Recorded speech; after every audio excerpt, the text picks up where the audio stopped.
that's my baby. Om Swastiastu, perkenalkan nama saya Ibu Dudi Kejandra Putra Pranama NPM 123. Baik, perkenalkan nama saya Debagus Wijaya Kusuma dengan NPM 101. Oke, Wayan Anjas Mahardika, NPM 118. Baik, di sini saya akan menjawab beberapa pertanyaan yang telah diberikan. Yang pertama, apa yang dimaksud dengan perencanaan dan pengendalian kapasitas? Perencanaan dan pengendalian kapasitas adalah tugas untuk menetapkan kapasitas operasi yang efektif sehingga dapat menanggapi permintaan yang diberikan padanya.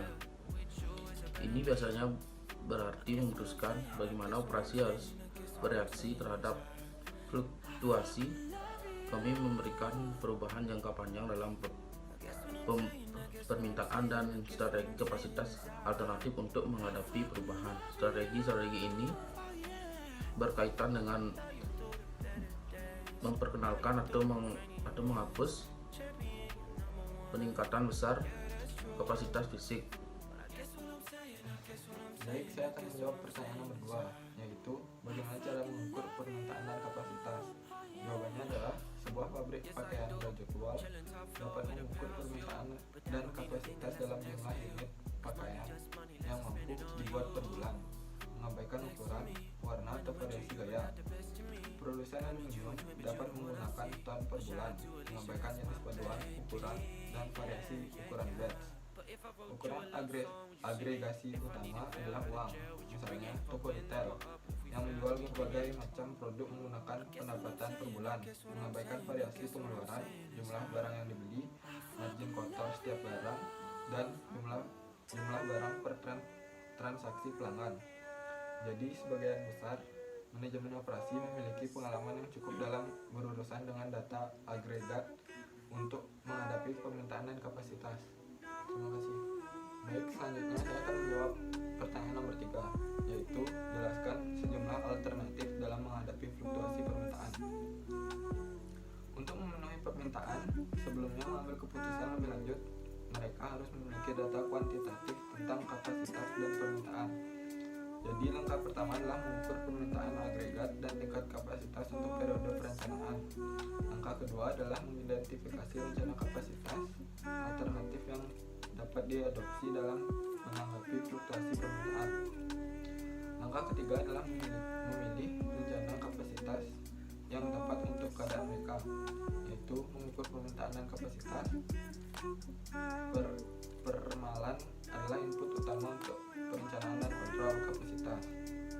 Meramalkan fluktuasi permintaan, meskipun peramalan permintaan biasanya merupakan tanggung jawab fungsi penjualan dan atau pemasaran. Ini merupakan input yang sangat penting ke dalam perencanaan kapasitas dan keputusan pengendalian, dan juga menarik bagi manajer operasi. Terima kasih.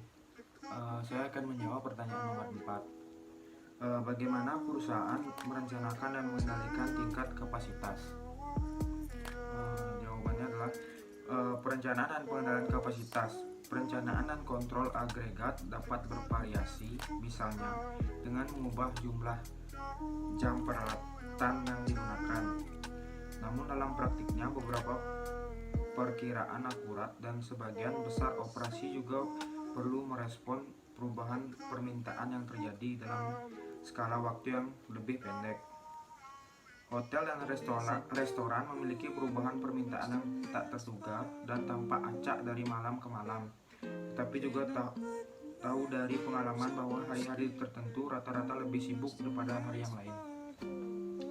Jadi manajer operasi juga harus membuat penyesuaian kapasitas jangka pendek yang memungkinkan mereka untuk melenturkan output untuk jangka pendek, baik berdasarkan prediksi, misalnya check out bank selalu sibuk pada waktu jam makan siang, atau pemberitahuan singkat, misalnya sebuah hari hangat yang cerah di taman hiburan atau musim panas.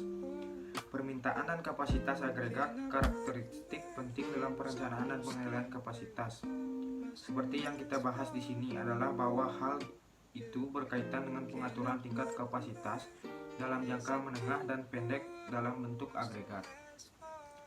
yaitu ia membuat keputusan secara keseluruhan kapasitas yang luas, tetapi tidak mementingkan semua detail produk dan layanan individual yang ditawarkan.